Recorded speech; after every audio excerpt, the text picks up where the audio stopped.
పాటు స్టూడియోలో జాయిన్ అయ్యారు నాగార్జున గారు. నమస్తే నాగార్జున. నమస్తే అండి. ఎస్ నాగార్జున గారు, సో ఎలా చూడాలి ఇప్పుడు ఎలక్ట్రల్ బాండ్స్ అనేది? అంటే ఇంత పారిశ్రామికవేత్తలు ఎందుకు ఇంత పార్టీలకు అండగావుతున్నారు అనుకోవాలి? లోపాయకర ఒప్పందాలు జరుగుతున్నాయా? ఎందుకు పదే పదే ఇవే టార్గెట్ అవుతున్నాయి? సార్, జనరల్గా 2014లో బీజేపీ పార్టీ గవర్నమెంట్ ఫామ్ చేశాయి. అవును, ఫామ్ చేసిన తర్వాత దాదాపు 2019 ఎలక్షన్ ముందు ఈ ఇష్యూ తీసుకొచ్చి 2017లో ఇంట్రొడ్యూస్ చేసి 18లో యాక్సెప్ట్ చేసి ఇది బిల్ వచ్చేసింది. అయితే బిఫోర్ దట్ ఎలాగుండేదంటే సార్, జనరల్గా ఒక కామన్ మ్యాన్ ఒక క్యాష్ కానీ ఇంకొక విధంగా కానీ పొలిటికల్ పార్టీకి ఫండ్ ఇవ్వాలంటే అప్ టు మ్యాక్సిమం 20,000 వరకు మాత్రమే ఇవ్వగలం సార్. ఇన్ ఎక్సెస్ 20,000 రూపాయలు మన క్యాష్లో ఇవ్వకూడదు. ఇస్తే ఒకవేళ ఏంటంటే ఎవరైతే కాంట్రిబ్యూట్ చేశారో అది ఒక పర్సన్ అయినా కానీ ఒక సంస్థ అయినా కానీ ఎనీ పర్సన్, సో ఏదైనా ఇన్ ఎక్స్ ఆఫ్ 20,000 కనుక క్యాష్లో కనుక కాంట్రిబ్యూట్ చేస్తే డెఫినెట్గా ఆ పర్సన్కి ఇన్కమ్ ట్యాక్స్ ఎగ్జామ్షన్ రాదు సార్. రూల్స్ ఇలా ఉండేది. అది ఈ రూల్స్ మొత్తం ఎవరు తీసుకొచ్చారంటే సాక్షాత్ కాంగ్రెస్ ప్రభుత్వం ఉన్నప్పుడే ఈ రూల్స్ మొత్తం పెట్టింది. సో పొలిటికల్ పార్టీకి ఎందుకు ఫండ్ ఇవ్వాలంటే మన భారతదేశంలో పొలిటికల్ పార్టీలు ప్రజలకు మంచి చేయడానికి ఉంటాయి కాబట్టి, వాళ్ళు నడవడానికి వాళ్ళ బిజినెస్ ఇలాంటివి చేయరు కాబట్టి, వాళ్ళు పార్టీ రన్ చేసుకోవడానికి ఎంతో కొంత మనీ కావాలి కాబట్టి వీళ్ళు ఏం చేస్తారంటే, మీరు బిజినెస్ చేయలేరు కాబట్టి పబ్లిక్ దగ్గర నుంచో ఏదైనా ఇన్స్టిట్యూట్స్ దగ్గర నుంచో మీరు డొనేషన్ తీసుకొని మీ పార్టీ రన్ చేసుకోమని చెప్పి మన లా చెప్పేస్తారు. అయితే ఇలా ఉండేది సార్. ఇలా ఉంటే వీళ్ళు ఏం చేశారంటే, ఎవరైతే బీజేపీ గవర్నమెంట్ వచ్చిన తర్వాత 2019 ఎలక్షన్ ముందు వాళ్ళకి అర్థమైంది, సో మన దగ్గర ఫండ్ చాలా తక్కువ ఉంది, రేపు ఎలక్షన్కి వెళ్తే బీభత్సంగా మనం ఖర్చు పెట్టాల్సి వచ్చింది, మన దగ్గర డబ్బులు లేవు, మళ్ళీ మన గవర్నమెంట్ రావడానికి ఏం చేయాలన్నప్పుడు ఈ కాన్సెప్ట్ ఇంట్రడ్యూస్ చేశారు సార్. ఇది ఇంట్రడ్యూస్ చేసినప్పుడు వాళ్ళు చెప్పింది ఏంటంటే ట్రాన్స్పరెన్సీ ఉంటుంది, బ్లాక్ మనీని మనం అరికట్టవచ్చు అని మెయిన్ ఇంటెన్షన్తో వీళ్ళు ఇంట్రొడ్యూస్ చేశారు సార్. ఎందుకంటే ఇప్పుడు సంపాదించింది మొత్తం వాళ్ళు వైట్లో కనుక సంపాదించేస్తే మళ్ళీ దానికి ఇన్కమ్ ట్యాక్స్ కట్టారు లేదా ఇలాంటి ప్రాబ్లమ్స్ మొత్తం ఎదురవుతాయి కదా. అందుకని బ్లాక్లో ఎక్కువ పొలిటికల్ పార్టీకి ఫండ్ ఇస్తున్నారు. ఈ బ్లాక్ మనీ ఉండకుండా ఉండాలంటే మనం ఇలాంటిది కనుక తీసుకొస్తే, సో ఎవరు ఎంత అమౌంట్ డొనేట్ చేసినా కానీ వాళ్ళ డీటెయిల్స్ అడగం కాబట్టి ఆల్మోస్ట్ అంతా వైట్లో ట్రాన్స్పరెంట్గా ఉంటుందని ఒక ఇంటెన్షన్తో బీజేపీ గవర్నమెంట్ ఇది తీసుకొచ్చింది సార్. సో దీనివల్ల లాభాలు నష్టాలు కూడా చాలా ఉన్నాయి సార్. ముఖ్యంగా చెప్తే 2019కి ముందు ఇది తీసుకురావటం వల్ల జనరల్గా ఒక కాన్సెప్టే ఉందండి సార్. మనకి సోషల్ మీడియా కానీ ఇంకోటి కానీ ఏంటంటే అనాలిసిస్ చెప్పేవాళ్ళు ఏం చెప్తారంటే, 2019లో ఏదైతే ఎలక్షన్ జరిగిందో అది హయ్యెస్ట్ ఎక్స్పెండిచర్ పెట్టారు సార్ పొలిటికల్ పార్టీస్. ముఖ్యంగా బీజేపీయే ఎక్కువ పెట్టింది సార్. దాదాపు మనకున్న లెక్కల ప్రకారం ఏంటంటే సార్, దాదాపు 55,000 కోట్లు పెట్టింది సార్. అంటే అన్ని పొలిటికల్ పార్టీ కలిపి 55,000 కోట్ల ఎక్స్పెండిచర్ మన 2019లో పెట్టారు సార్. అందులో బీజేపీ పార్టీయే ఏకంగా 20,000 కోట్లు ఎక్స్పెండిచర్ పెట్టింది అప్రాక్సిమేట్లీ. ఆ డబ్బులు మొత్తం ఎక్కడి నుంచి వచ్చాయంటే ఇలా బాండ్ల ద్వారా కానీ ప్రజల దగ్గర కానీ కలెక్ట్ చేయడం జరిగింది సార్. వీళ్ళు మెయిన్ ఇంటెన్షన్తో ఇలా చెప్తూ వాళ్ళు ఏం చెప్తున్నారంటే, సో ఇలా కాంట్రిబ్యూట్ చేయడం వల్ల ఎవరైనా కాంట్రిబ్యూట్ చేయొచ్చు, దాని ద్వారా వాళ్ళ విషయాలు మనం బయటకు చెప్పలేం కాబట్టి ఎవరు ఇబ్బంది లేక అందరూ మ్యాక్సిమం వైట్లోనే పెడతారని చెప్పింది సార్. కాకపోతే ఎవరైతే ఈ ఎలక్ట్రల్ బాండ్స్ ద్వారా డొనేట్ చేశారో వాళ్ళ డేటా తీస్తే 70 to 80% ఆఫ్ ద కంపెనీస్ ఎలా డొనేట్ చేశారంటే ఏదో ఈడీ రైట్స్ జరిగిన తర్వాత డొనేట్ చేస్తున్నాయి సార్, లేదు వాళ్ళకి ఏమైనా ప్రాజెక్ట్ వచ్చిన తర్వాత డొనేట్ చేసినట్టు ఆధారాలు సహా బయటపెట్టినారు సార్. ఎందుకంటే సుప్రీంకోర్టు ఏం చెప్తుందంటే, ఇందులో ట్రాన్స్పరెంట్ ఎక్కడుందండి, ఇప్పుడు ఎస్బీఐ ద్వారా ఈ బాండ్లు కొనమని చెప్తున్నారు, అది కేంద్ర సంస్థ, దానికి ఎవరు నిర్మిస్తారు? సెంట్రల్ గవర్నమెంట్ రిలేటింగ్ వాళ్ళే పెడతారు. సో సెంట్రల్ గవర్నమెంట్ పిఎంఓ ఇంకొకరు తలుచుకుంటే, ఫినాన్స్ మినిస్టర్ తలుచుకుంటే ఎస్బీఐ యొక్క హెడ్ని మనం ఇన్ఫ్లుయెన్స్ చేయలేమా?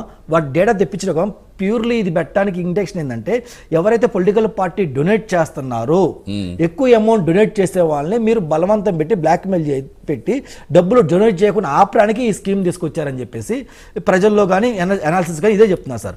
వాళ్ళ మెయిన్ ఇంటెన్షన్ కూడా ఇదే sir. Political party 2019 Congress party government రాకూడదు, లేదా నెక్స్ట్ ఇయర్కి ఎలక్షన్ గవర్నమెంట్ రాకూడదు, మొత్తం మనీ మొత్తం బ్యాన్ చేయాలి. సో బ్యాన్ చేయాలంటే ఇది ఒక్కటే రూట్ అని చెప్పి ఇది తీసుకొచ్చారు సార్. ఇంకా కాన్సెప్ట్ చూస్తే సార్ ఇలాగ కొన్ని ఎగ్జాంపుల్ చెప్తాను సార్ మీకు. అంటే ఒకటండి, అంటే ప్రభుత్వాలు ఏ ప్రభుత్వంలో ప్రభుత్వ అధీనంలో ఉన్న సంస్థలు ప్రభుత్వ అధీనంలో ఉంటాయి కాబట్టి ఖచ్చితంగా కాంగ్రెస్ కావచ్చు బీజేపీ కావచ్చు వాళ్ళకి అండర్లో వర్క్ చేస్తూ ఉంటాయి. అవును సార్. అంటే ఇప్పుడు ట్రాన్స్పరెన్సీ అనేది వెరీ వెరీ ఇంపార్టెంట్ సార్. సమాచార హక్కు చట్టం ప్రతి పౌరుడికి, మీరు కానీ నేను కానీ ఇంకొకరు కానీ ఎవరైనా సార్, ఇప్పుడు పొలిటికల్ పార్టీకి డొనేట్ చేస్తున్నాం. ఎక్కడి నుంచి డొనేట్ చేస్తాం? లాభాల్లో నుంచి మాత్రమే డొనేట్ చేస్తున్నాం కదా. అలాగని మన కంపెనీ సంపాదించుకున్న మొత్తం మనం పొలిటికల్ పార్టీకి ఇస్తామా? ఇవ్వలేము. 5% 10% ఇస్తాం సార్. రిమైనింగ్ ఏంటి? కంపెనీ ఫ్యూచర్ కోసం కానీ, లేదా డెవలప్మెంట్ కోసం కానీ, లేదా ప్రజల సంక్షేమం కోసం కానీ, లేదంటే షేర్ హోల్డర్ కోసం కానీ కొంత అమౌంట్ దాచిపెడతారు సార్. మనకి కాంగ్రెస్ గవర్నమెంట్ ఉన్నప్పుడు తీసుకొచ్చిన రూల్ ఏంటి సార్ అంటే, వాళ్ళ నెట్ ప్రాఫిట్లో 7.5% ఆఫ్ ప్రాఫిట్ మాత్రమే పొలిటికల్ పార్టీకి డొనేట్ చేయాలని చెప్పి ఒక రూల్ తీసుకొచ్చారు సార్. ఈ బీజేపీ గవర్నమెంట్ వచ్చిన తర్వాత ఆ రూల్ మొత్తం తీసేసింది సార్. అంటే ఎంతైనా ఇవ్వచ్చు, లిమిట్లెస్. ఎంతైనా ఇవ్వచ్చు, లిమిట్ లేదని చెప్పి ఇచ్చేసి సార్. అలా ఇవ్వటం వల్ల ఏం జరిగిందంటే సార్, 2 ఎగ్జాంపుల్ చెప్తాను సార్ మీకు. ఫ్యూచర్ గేమింగ్ కంపెనీ అని ఒక కంపెనీ ఉంది సార్.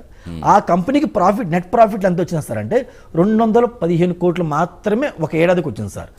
215 కోట్లు మాత్రమే ప్రాఫిట్ వచ్చిన కంపెనీ వీళ్ళ మీద ఈడీ రైడ్స్ జరిగిన తర్వాత వాళ్ళు ఎంత కాంట్రిబ్యూట్ చేశారంటే అక్షరాల 1368 కోట్ల రూపాయలు ఈ బాండ్స్ తీసుకొని ఇవ్వడం జరిగింది సార్.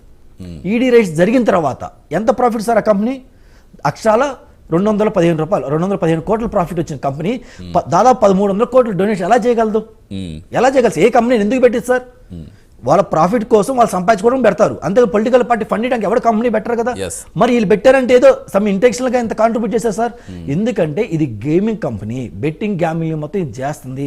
దీని మీద మనీ లాండరింగ్ కేసు కానీ బొచ్చడి కేసులోని ఈడీ రైడ్ జరిగిన తర్వాత ఈ కేసులు మభ్యపెట్టి మాయ పెట్టడానికి పొలిటికల్ పార్టీకి ఇంత ఫండ్ ఇచ్చింది సార్. ఇంకొక ఎగ్జాంపుల్ సార్, ఫిక్స్ అప్లై చేయని చెప్పి ఒక కంపెనీ ఉంది సార్. దాని ప్రాఫిట్ అయితే 210 కోట్లే సార్. దాని ప్రాఫిట్ 210 కోట్లు. అది ఎంత కాంట్రిబ్యూట్ చేస్తుందంటే 410 కోట్ల రూపాయలు బాండ్స్ ద్వారా కాంట్రిబ్యూట్ చేసింది సార్ పొలిటికల్ పార్టీకి. అంటే వీళ్ళు మెయిన్ ఇంటెన్షన్ చూడండి.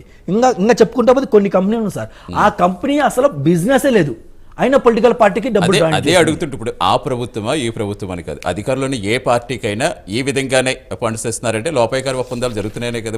అవే వాళ్ళు మెడకి చుట్టుకుంటున్నాయి కదా. తర్వాత 100% ఒక ప్రభుత్వం ఎప్పుడు కూడా కంటిన్యూగా స్టెబిలిటీగా ఉండే అవకాశం ఉండదు. ప్రభుత్వాలు మారుతూ ఉంటాయి. దాంతో పాటే అప్పుడు ఎవరైతే విపక్షంగా ఉన్నారో వాళ్ళు మళ్ళీ అధికారం. బీజేపీ గవర్నమెంట్ సార్ ఎలా చేసింది అంటే తప్పును కూడా ఒప్పుగా చేసింది సార్. డబ్బులు తీసుకోవడం తప్పు, ఇల్లీగల్గా బ్లాక్మెయిల్ చేసి ఈడీ రైడ్లు పంపించి నువ్వు నాకు ఇవ్వకపోతే నేను మళ్ళీ రైడ్ చేపిస్తాను, నీ కంపెనీ మొత్తం సీజ్ చేపిస్తాను అని చెప్పి బ్లాక్మెయిల్ చేసి డబ్బులు తీసుకుంది. ఆ డబ్బులు ఎలా తీసుకుంది sir? In the form of లాపారంగా వైట్ మనీలా తీసుకుంది సార్. అంటే యాజ్ పర్ రూల్స్ ప్రకారం డబ్బులు వసూలు చేసుకుంది. ఇంకా చెప్పుకుంటూ పోతే సార్ కొన్ని పొలిటికల్ పార్టీలు డొనేట్ చేసిన వాళ్ళు ఇందాక పెద్దలు చెప్తారు 4,000 కోట్లు అని చెప్పారు సార్.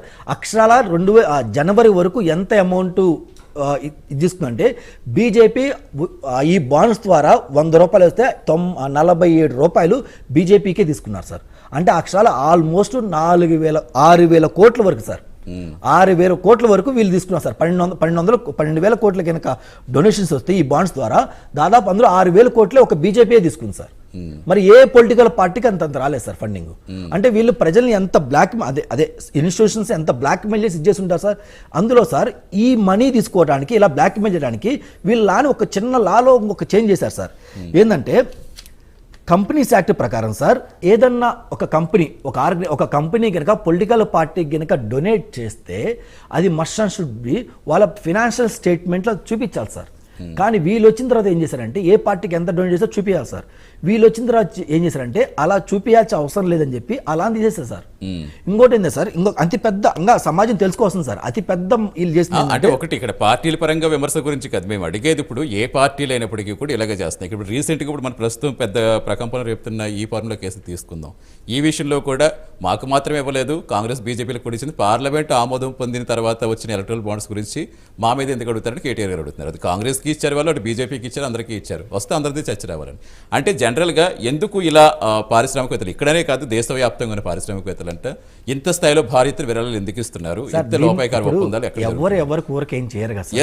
అదే బిజినెస్ అంటేనే, అది బిజినెస్ అంటే వ్యాపారం అంటే ₹1 లాభం కోసం చేసుకునేదే కదా. లాభం కోసం చేస్తున్నారు. కంటిన్యూ చేద్దాం సార్. ఆవిడ కూడా శివపార్వతి గారు తీసుకున్నారు. నమస్తే శివపార్వతి గారు.